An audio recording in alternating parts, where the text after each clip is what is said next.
Hello there. It is time for another grand movie adventure. And this time we're going to be looking at something that I was really excited to watch. And then I realized I shouldn't have gotten my hopes up.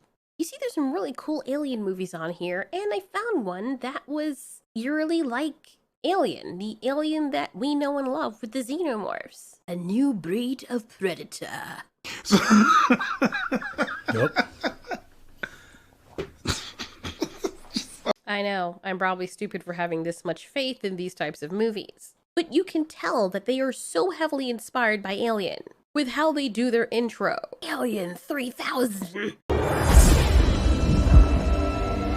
don't know, guys, maybe it's just me. I feel like I'm probably looking too much into it, but this, for some reason, looks almost just like this. Like, you know, and then they're using a xenomorph copycat on the front. Okay, look.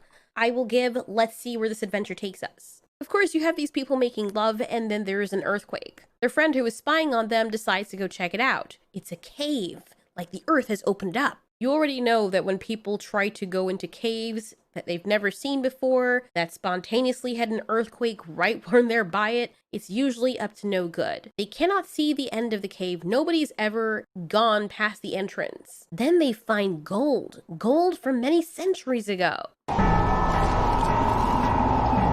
So these guys are convinced that something is in there with them at the cave. They have no idea what it is. They don't know if it's a bear. Strange stuff starts happening, but everyone's a-okay. Nobody's adrenaline or survival instincts are kicking into gear. And right about now, it would be for me, because I have no idea what this cave is or what's inside of it or what I've unearthed. And there's some random ass gold just sitting here. The next cut that we see, I swear to goodness, I don't really understand why they chose to do that, because they showed us what supposedly is in the cave or not really early on in the movie. And it really isn't necessary because it just ends up being very confusing of a shot to me.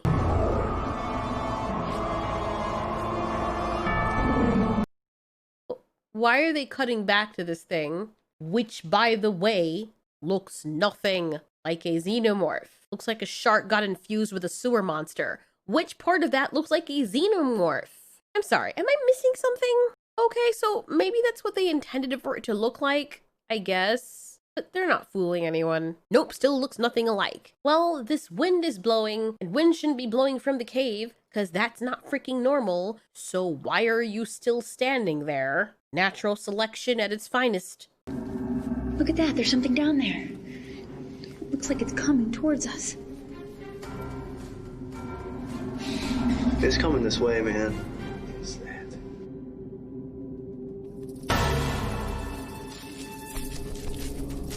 I think she's supposed to be screaming right here, but they forgot to add in the audio. You know, she's supposed to be making some kind of sound like gasping or, you know, a hint of her working very hard to get whatever the thing is that's now in her hair for some reason out of her hair. And then we saw some crab walking looking thing coming up to them, but then, god damn it.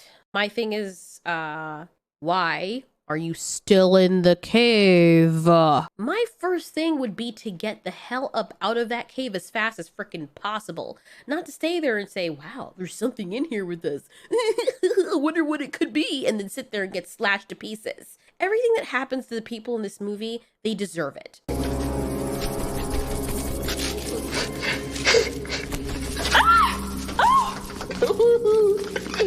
Oh, shit, it's just a bat. Calm down. These people are the stupidest people and worst actors I've ever seen. Okay, that's a lie. I've seen worse actors.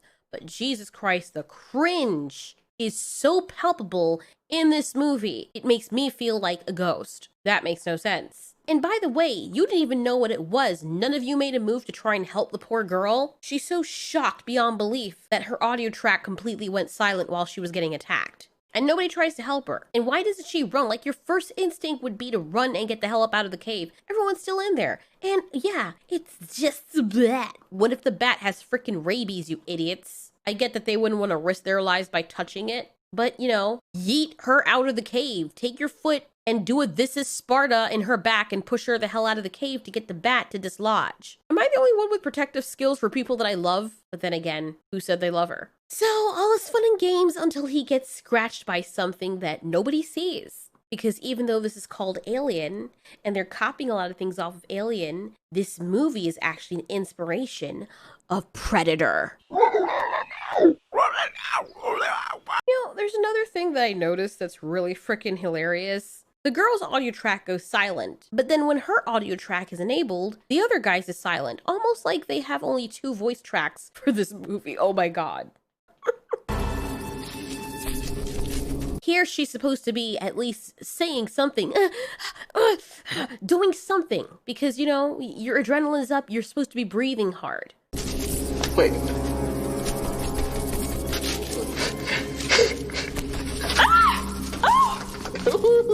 Look at the stupid ass guy on the left. God damn, he looks freaking dumb. I mean, they both look dumb as balls, but the guy on the left is so freaking stupid. And I take it back. No, it's not that one track is enabled and they're using another track. No, I think the freaking guy on the left, his track is disabled altogether. He literally says nothing this entire time. And he is laughing like a shit rock on cake while nothing is happening. It's just a bat. Calm down. Like, seriously? What? Oh my god, why am I still on the scene? Okay, so after this guy gets scratched, and then weird shit starts happening. Holy shit, something just cut me, man. The fucking...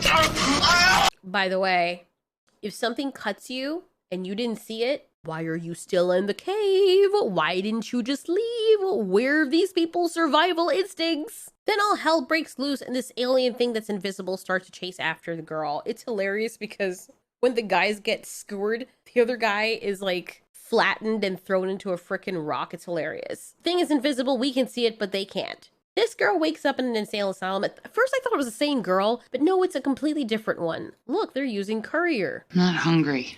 Oh, come on, Katie. You have to have something to eat. It's good for you. But, if you like a little better food, we could work out a deal. Fuck off. Ew, do real life people actually behave? Yes. What am I talking about? I know that all too well. This guy continues unleashing his cringe upon who were supposed to be his patients. And, strange enough, all of these patients look like they did their makeup for about 2 hours and are about to go and spend a night out on the town. Funny enough how these movies do that. We're psychiatric patients. We're batshit crazy. Gotta press my hair. Gotta put on my mascara, my foundation. Like, I've seen people who are mentally ill to that degree. And one thing that they don't usually have, specifically people with the girl on the right's issue, is a sense of self and appearance. For some reason, that just goes to shit. Well, remember where the girl got killed? Well, a ranger found her and reported it. These people decided they want to go back to the area to see what's going on. What happened to those people who were killed by that alien thing mysteriously fits the description of what happened to this girl. You see, she's in this nut house because she had said before that some alien thing that was invisible, as they call it, the invisible boogeyman had attacked her and her friends, but nobody believed her. And now they're inclined to believe. They basically tell her what happened, and she's like, I don't want to go back there, but she told them of the cave, the gold, and everything that took place. She's terrified to go back, even though you can't really tell. So that organization sends some military people in, but they never tell these guys what they're working with or what they're fighting against. Somehow this girl has the ability to see when this thing kills. Ever since she escaped its clutches, it's like she can have some kind of foresight or parallel sight to what the creature's seeing. Almost like she is the creature. Oh look, it's the same clip that was used in the last scene. By the way, they do that over and over again in this movie, as they do with most of these movies. I try to stay grounded, but it kind of takes me out of it. Katie, honey, you have company. Is that guy all right? It looks like he needs to be one of the patients. Anyways, those weird people come back to see her, the girl who's in touch with the alien, and they tell her that they work for some paranormal investigation unit thing. Oh, it gets better. Because you would think that this is their forte, right? Paranormal investigations. Paranormal? So you do believe me? No. That's not what I said. Basically, they're like, bitch, since you've seen this before, come on with us, because having you there, you can show us where this cave is. But wait, oh no. Well, we can find that out ourselves with our organization, with all the money people are giving us, supposedly. Aside from the fact that this girl has been through a traumatic experience and having come face to face with this thing before, why do they need her there again? Are they supposed to be protecting the civilians? They already know that their men are dead. They already found their men's bodies, so they're in the general area. Why do you need to carry someone who is a victim who is in a mental hospital hospital, away from the asylum, to help you with something that is very dire and dangerous and requires planning and level-headedness. That just doesn't make any sense to me. I don't get these movies sometimes. And you can say, well, they needed her help to find the cave. They could have found the cave by themselves, trust me. For crying out loud, we have devices that are able to detect caves and hollow pockets in the surface of freaking planets, other than our own. I'm pretty sure we can have that here, or they can carry some kind of geologist there. I don't know why they need to carry this crazy woman.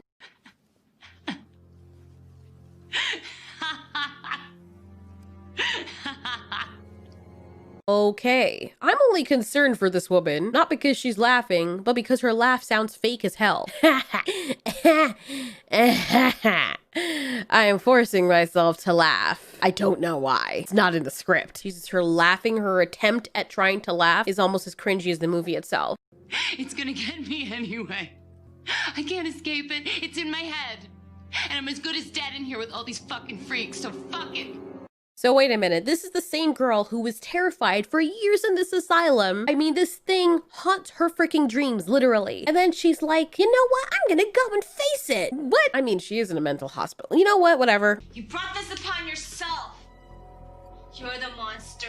Oh boy, here we go. Little Miss Muppet that everyone said couldn't talk all of a sudden has a voice. And her voice is, you're evil, blonde lady, you're evil. And then they never revisit that in the entire movie as to why she said that. But there's no rhyme and reason because she's crazy. Even though she's doing a horrible, really horrible job at it. How do you not be able to fake being crazy? All you have to do is act crazy, like not make any sense. But they're trying so hard to put on a good show that they're not even selling them being crazy. Look, I've seen people play crazy, and unless they're really thinking about it a lot, it doesn't seem that hard to do. You just have to, you just go to that primal sense where you just want to kill somebody and you want them to leave you the hell alone, and you open your eyes up real crazy and you froth and you just look freaking crazy. There is a way to do things. And I feel like acting crazy or just being crazy is the easiest thing to do. You don't even have to say anything. And if you do, goddammit, mean it. Anyway, a group of people go out. Kate is taken by the researcher woman and a few of the military guys and some mercs. Let's form up for a pre-entry briefing. You gotta be shitting me. You remember I arranged you in the military, baby Sarge? We always gotta have that one nut job in the group, the one who's just a total asshole just because he wants to be one. No rhyme, no reason. Mr. Straker, you are free to resign from this little campaign of ours and forfeit all your pay. Agent Lyle here will be happy to take you back to your trailer park.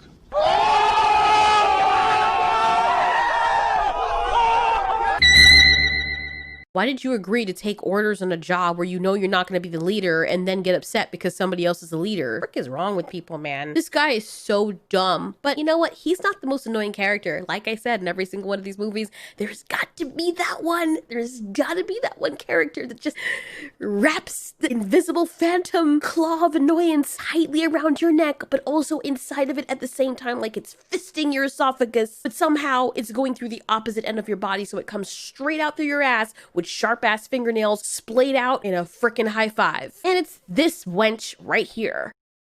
Come on, Harvey, you great big pussy fucking rabbit. I'll blast your ass to Timbuk fucking too. She tries so hard to be cool, she comes off looking crazy. Like, she's trying to be an annoying and badass character, but she comes off looking crazy. She's the one that should have been playing the crazy girl that we left back there. Just tell her that she's auditioning for this job, and then just do a switcheroo at the end and give her the other job with the crazy Asian woman. But no, that would be a waste of her epic level of cringe. We find this thing, if there's any killing, it won't be by any of us. And I'm supposed to believe that from some whacked out bitch that just got out of the nut house? Yeah, she just got out of the nut house, and you should really take her place. Anyways, Kate cozies up to Scott, and honestly, I really like Scott. He's so adorable, he's protective, and he's level-headed. Perfect for the crazy dynamic of this group. It's so weird how some people look like fathers when they put on sunglasses that look like Terminator sunglasses. Then they take it off, and they're like these hotties, and you're like, what the hell happened? You shouldn't wear sunglasses. It's not doing you any favors. I'm just hoping that this guy doesn't die, but that's asking for too much. Almost. Now, baby, now. We find out that Cringehead and Stupid Bucky, that's not his name, I just know what else to call him, they're only in it for the gold. And this girl already wants to kill everyone. Her first go-to. Let's not sneak off with the gold. Let's try and find a way to kill all these people. Like, how is she not in the nut house? Oh yeah, because around this time, people have to go in there voluntarily, and the people who actually really do need help are out there just blasting away in the wind and eating people's faces off. Kate has a bad dream about what happened to her and her team. She's been having these nightmares ever since the incident, and it scares the crap out of the soldier. Kate, you okay? Kate continues to lead them toward the cave. She stops for a moment to gather her surroundings. After all, it's been quite a while since she's been back here. And this is one of the other things that annoy me. These people are with the Paranormal Investigation organization. That means that they've dealt with other things paranormal, right? They've dealt with Bigfoot and just some weird other ass shit. Otherwise, why would they be an entire organization? They bring this girl out of the asylum when she at first was like, I don't want to go back. And they're like, people are dying, you need to help. They guilt her into it. She gets her head into it. She's like, okay, fine. I need to face this thing anyway. She comes out here, and then this is a reaction from these people. Sure we're on the right track, Kate? How can you be so sure? Isn't your memory a bit muddled? Didn't you sons of bitches know that when you picked her up from the freaking nut house? Like, oh my god, how do people, all these stupid characters, oh my god, I want to cook spaghetti and rice and cover it in vinegar. This is so annoying. You knew this girl was crazy, you don't even believe her, but yet you work for a paranormal investigation. You know that something killed those men in a way that normal machines and men can't kill people, and you know that something's up with that. So you're like, yeah, I'm gonna go look into this because I'm a freaking paranormal agent or investigation company, whatever you want to call it. You get this girl because what she went through fits with what is happening here. Then you bring her out here and she's leading you, and then you freaking make fun of her and act all skeptical. And I'm not saying that being a skeptic is harmful. Even if you do believe in the paranormal, you still have to be skeptic. It is healthy. However, how are you gonna bring the person out here that you know has a muddied mind and then laugh at them or doubt them because their mind is muddy? Excuse me, but where was your logic when you picked this girl up from the asylum and decided that it would be great to have her on the team to lead everyone to an area that nobody else has ever seen? If you want to point a finger, maybe you should point it at yourself. That's its welcome gift. It knows we're here. Kate locates the cave, and a dead body from the previous military team drops in their way. This is an infrared scanner. Since this thing is supposedly invisible, these might at least give us some sort of heat readings on anything with a mass and a heartbeat. Oh, so they do know that this thing is invisible. Sorta. I wonder if they're going to utilize this later on. You know, this knowledge that they have of the monster later on in the movie. Well, me and Bert volunteered to go first. Yes, please send them first. Please kill them off. But of course they won't because they're the most annoying characters. Epic cringe queen over here. Can't waste her energy. Cringe is too real, cringe is too thick. Anyways, they go into the cave and we all know why they want to go into the cave first, right? They're planning on offing everyone and taking the gold all for themselves and getting out of Dodge. Berg and Phoebe find the gold to confirm that they're in fact gonna be so rich. Then they feel a presence in the cave. Something is coming.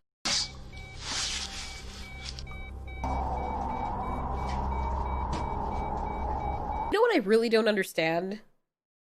If they had been giving the information that this thing is invisible, and yeah, the heat signature lets them know what is coming towards them, which could be anything, why are they looking for it? I mean, the device is supposed to tell you when something's in the area, but then you stop looking at the device and you look into the ether where you know that whatever is dangerous is potentially invisible and you can't see it. I get it's probably an instinctive thing, but my thing is whatever I see on that thing coming towards me, there's a reason why whatever it is coming towards me. Why would one random little animal be coming towards me unless it's rabid or it wants to kill me? So my ass would have been out there so fast. I honestly feel like that little heat signature device is for the audience, for the use of tension, like what they did in Alien. Come on now. We all know you ripped off from that movie because for what I can tell in this movie, none of the characters use it. It is there for them to notice something is coming towards them and then never use it again. Because if you will your eyes to see something that isn't there, it will magically appear. My other question is the first people we saw in the beginning of the movie, why did they see it? Isn't it invisible? Interesting. And it looked like a totally different creature too. You'll see.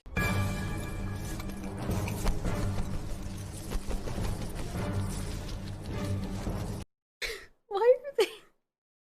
Oh my god. Look, I can kind of forgive when you're bad at acting when it comes to dialogue and feigning surprise when you're screaming or whatnot. But seriously, you have a prop to help you that is all over your body and touching you in places that it shouldn't be touching you. Maybe not. I don't know. It's dark. Why are these two, like, these two can't act surprised? You can't run out of the cave? Okay, maybe they know it's a bat. But the way that they're on the ground, like they're freaking high off of some lethal drug and they're dancing, but they don't want to stand up to their full height because they might fall the fuck over. Like, what are you doing? You're not even swatting. It's so freaking stupid. And I'm guessing the reason they're doing that is because this thing is either on a string or some kind of invisible pole, and if they wave too wildly like real people would in that situation, they'll tear down the prop and, you know, the magic is over. Newsflash, the magic is already over. This movie sucks. Chill! Jesus. This bitch shoots the bat. Really good shot, might I add. With a very small, fast-moving, erratic thing. Unless you use birdshot. Don't really know how that's possible. Unless you're a really good shot. I mean, in the dark, too. So here they lies the dead bat. Did it fall into another dimension and into the daylight of that dimension? It is freaking dark in that cave. Maybe her flashlight's on it, which can explain everything. But it's very odd how the entire surrounding of the bat is so bright. Why are we all up in this girl's foundation that apparently isn't thick enough to cover her smoke cheeks? Like, ease back the camera. What are you doing? I don't know why they even put the shot in. It's so cringe. Was it done for artistic effect? Look at us get really macro shot up in there and then pan around her head to feign suspense, wonder, what, why? It's just so out of place from the whole thing. It drives me insane. Oh, God.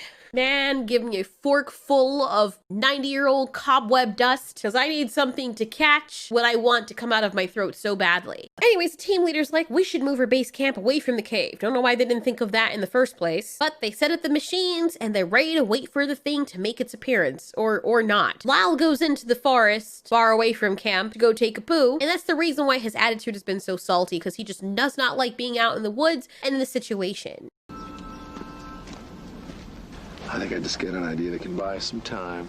Stupid cringe girl and her dumb boyfriend continue on with their plan. And I don't know how this is the first thing that comes to their head, but they want to make something look like an accident to kind of throw the group off kilter and make them think that the alien did it. What the fuck? Looking for this? I mean, come on. Is she freaking Navajo? Like, what is she that she can go into thick brush and not make a peep? You have got to be kidding me. I do wish they would try to make things a little bit more realistic. Furthermore, how did he not even hear her come up behind him? Like, Looking for this? anyways, Kate sees Phoebe's boyfriend, the crazy girl's boyfriend, trip the wire on purpose. And then Lyle turns up dead. This is horrible. Poor Lyle. But Lyle kind of did that to himself too, because you cannot be that oblivious of your surroundings, especially when you know a freaking alien is on the loose that, I don't know, you can't see. Why would you go so freaking far away into the woods? I know that taking a poo is a very private thing, but given that there's an invisible alien that can slaughter people in just one fell swipe, you'd think that you want to be a little closer to camp. Have someone kind of guarding you. You know, but no, these people never think about that in the movies. Jesus Christ. He didn't even get a chance to wipe his ass. Unfortunately, with the passing of Lyle, everyone must move on, and they continue on for the next day, setting up camp for the night. Then this happens, which is like... Cool. Yeah. You know it wasn't the monster that killed Lyle. I know.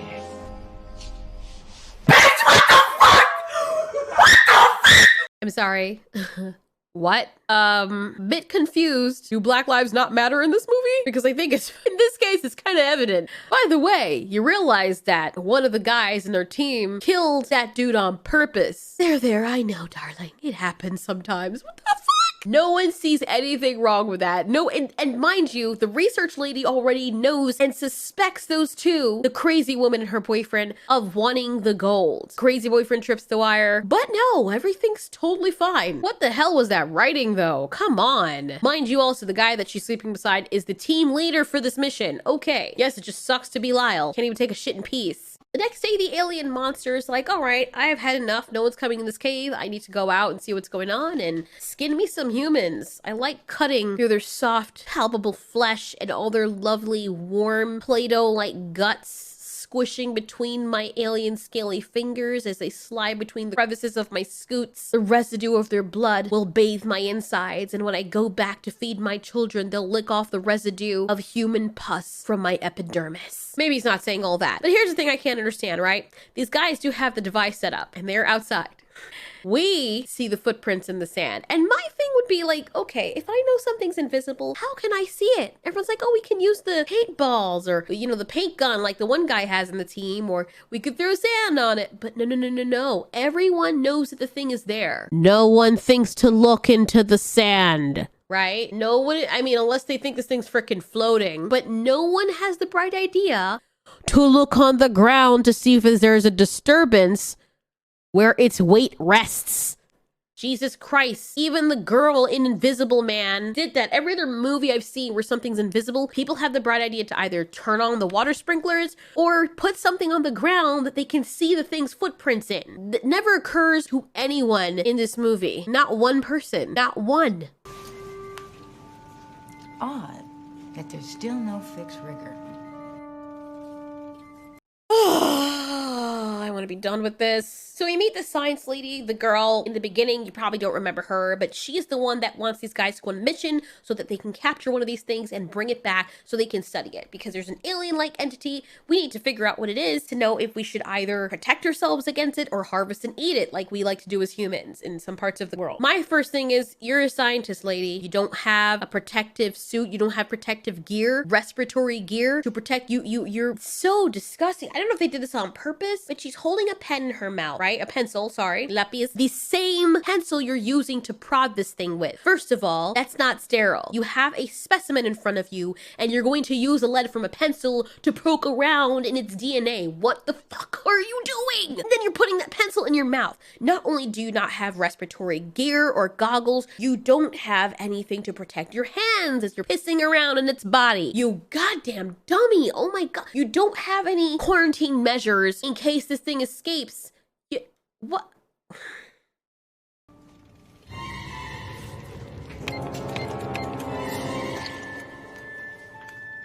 Of course, they're gonna play the stupid Indoraptor scene where the thing moves, but only when she's not looking.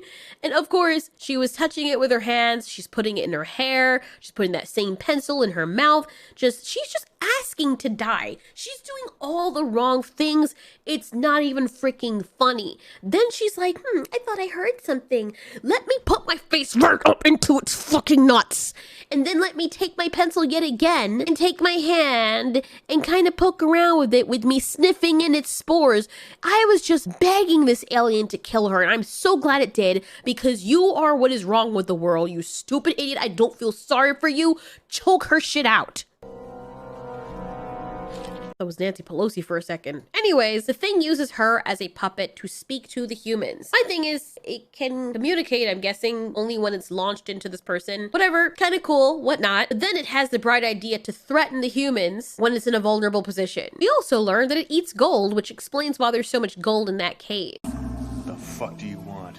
The ancient ones who left me here will return. Your race will be exterminated. You know, maybe these monsters don't get the concept of lying, but I would think that you have two humans who have the capability of killing you, you know, that they have you at gunpoint with their machines, that you may not want to just threaten the extinction of their entire race. Just saying, maybe you'd get out of there alive if you kept your mouth shut or pretended to be nice to them, but of course that doesn't happen, because the alien, just like all the unfortunate characters in this movie, have been written to be eternally stupid.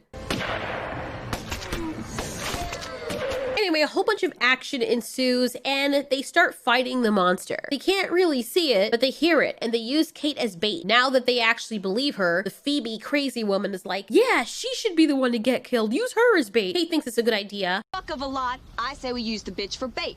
And when it comes for her, we shoot the fucker with paintballs and blast it back to hell. But I thought this trick was brave. Apparently not. I think it's here. Where?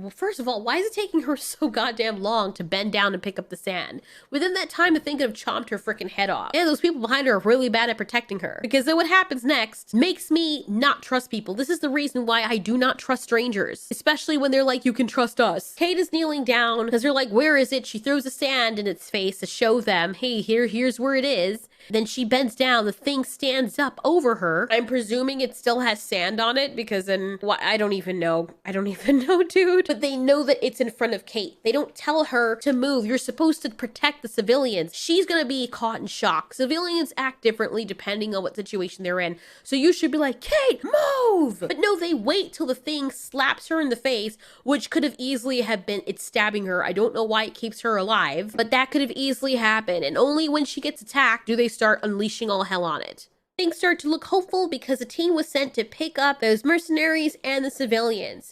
I'm sorry. Never mind. So the helicopter sees them waving it down, and then something very magical happens.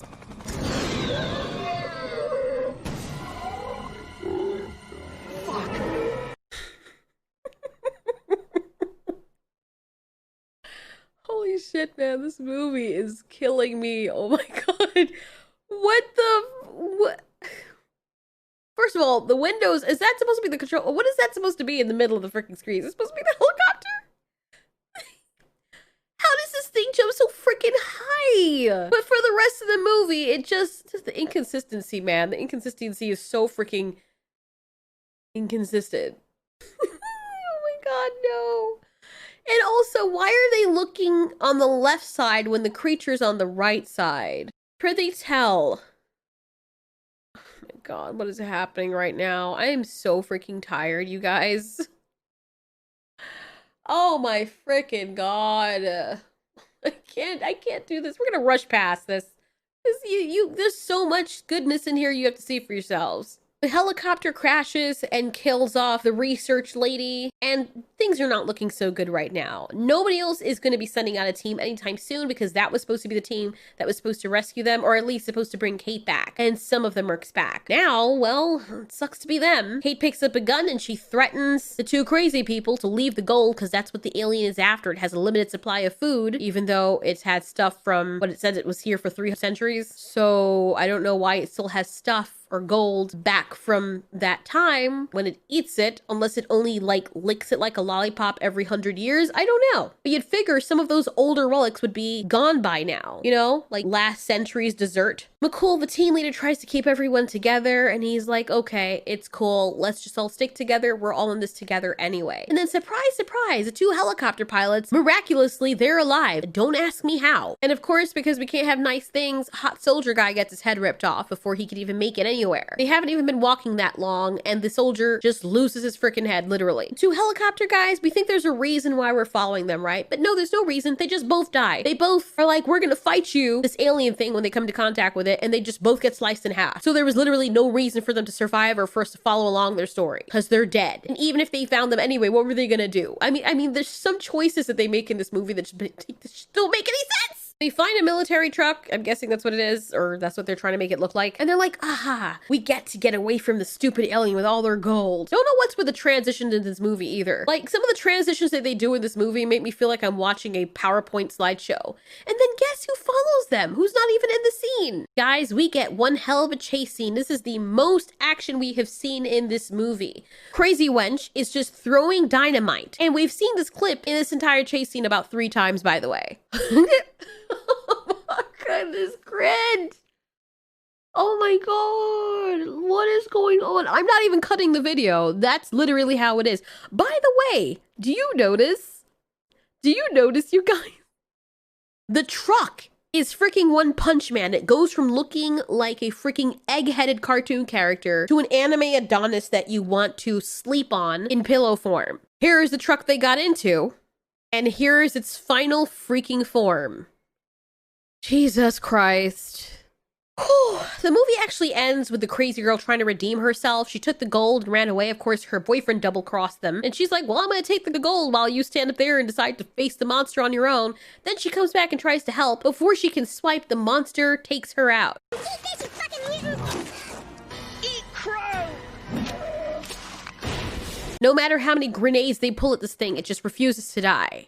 But I just don't understand why this crazy bitch is like, I'm gonna swipe at this thing instead of like tackling it by shoving the blade into it face first. So much momentum is lost when you try to swing something that way. Use the pointy end, like literally use the pointy end. And still again, the monster refuses to eat her. It is literally there in front of her face. She's in front of its jaws. And the other girl has a bright idea, but she gets killed. I don't really understand it. I don't understand this movie. By the way, if you're wondering why you can see the alien now, it's because they put paintballs on it. And apparently that covers its entire body. When you throw a paintball at his face so you can see it, it somehow covers the entire body. I don't know. I don't get it. You'd think the character is safe, but oh no, it's these freaking eerie looking cursed Oreo cookies floating in the sky with skeeters hanging out of them. The girl is laughing like the nut job that she has now become, while the ranger just stands there and he's like, who is that? Yeah, Ranger Rick, who is it? He is so confused. He's never seen something like this before. And then a whole bunch of these other aliens start coming out. And what ensues is just I guess an animated GIF of these guys coming out.